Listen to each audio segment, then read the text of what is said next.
नमस्कार दोस्तों, स्वागत है आपका हिंदी नॉलेज शो में। तो दोस्तों, बहुत ही जबरदस्त खबर निकलकर सामने आई है।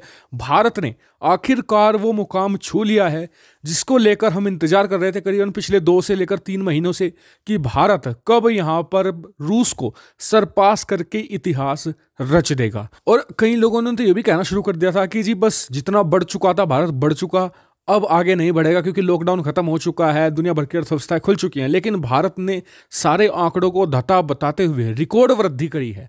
जी हाँ, हम बात कर रहे हैं भारतीय खजाने की। आज भारतीय खजाना अपने रिकॉर्ड स्तर पर पहुंच चुका है। आजादी के बाद पहली बार भारत इस मुकाम पर पहुंचा है। 590 बिलियन डॉलर का फॉरेक्स रिजर्व भारत के खजाने में पहुंच चुका है। और इसी के साथ भारत रूस को पछाड़कर चौथा सबसे अमीर खजाने वाला देश बन चुका है। और इंटरेस्टिंग बात यह है कि अब टॉप 4 में टॉप 3 जो देश हैं वो एशियन है और सिर्फ एक यूरोपियन देश यहां पर बचा हुआ है। और सबसे अमेजिंग बात ये रही, देखिए भारत ने अपने खजाने से बहुत ज़्यादा पैसा भी खर्च किया है। पिछले 2 महीनों में इकोनॉमी में पैसा डाला है ताकि हमारा एक तरीके से जो जीडीपी है वो तेज़ी से बढ़े।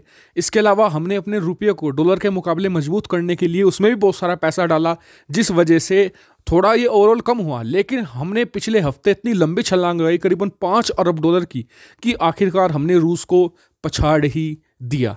और जो इस बार की रैंकिंग है वो और भी इंटरेस्टिंग इसलिए बन गई है कि पहले क्या होता करता था, अब से 10 से 15 साल पहले, कि जितने भी फॉरेक्स रिजर्व में कंट्रीज आते थे ये तो यूरोपियन देश होते थे या फिर वो देश हुआ करते थे जो ऑयल का एक्सपोर्ट करते हैं बड़े पैमाने पर, जैसे कि सऊदी वगैरह हो गए। मजबूत अर्थव्यवस्थाओं को इस रैंकिंग में आने की एक तरीके से मौका ही नहीं मिलता था। लेकिन इस बार जो नंबर 1 पर है वो तो है चाइना, नंबर 2 पर है जापान, नंबर 3 पर स्विट्जरलैंड और नंबर 4 पर भारत है।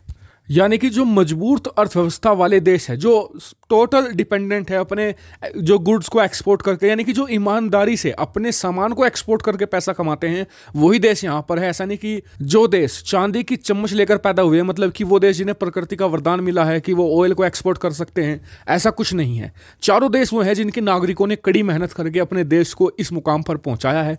और इससे कई लोग कहते हैं कि भारत को कैसे मदद मिलेगी। देखिए, जो फॉरेक्स रिजर्व होता है ना, वो बहुत इंपॉर्टेंट होता है, क्योंकि कोई भी देश का इन्वेस्टर है किसी भी देश की अर्थव्यवस्था को उसकी फॉरेक्स रिजर्व से ही जज करता है। क्योंकि उसे पता है कि अगर इस देश की अर्थव्यवस्था गिरी तो इसके पास इतना विदेशी मुद्रा भंडार है कि इसकी मदद से अपनी अर्थव्यवस्था को स्टेबल ये देश कर लेगा।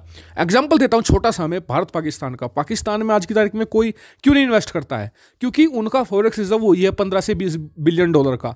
लेकिन भारत में इन्वेस्टमेंट दब दब के आ रहा है। इस बार तो एफडीआई यानी कि फॉरेन डायरेक्ट इन्वेस्टमेंट रिकॉर्ड तोड़ हो चुका है।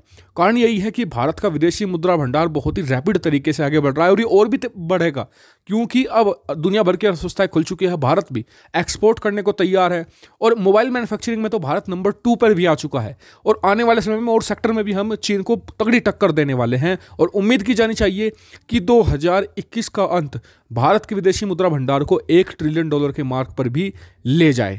तो भारत और भारत सरकार को इसके लिए, इस मुकाम के लिए बहुत बहुत बधाई। आपका क्या मानना है इस पर कमेंट करके जरूर बताएगा। साथ ही वीडियो को शेयर कीजिएगा और चैनल को सब्सक्राइब करना बिल्कुल मत भूलिएगा। Thank you for watching video.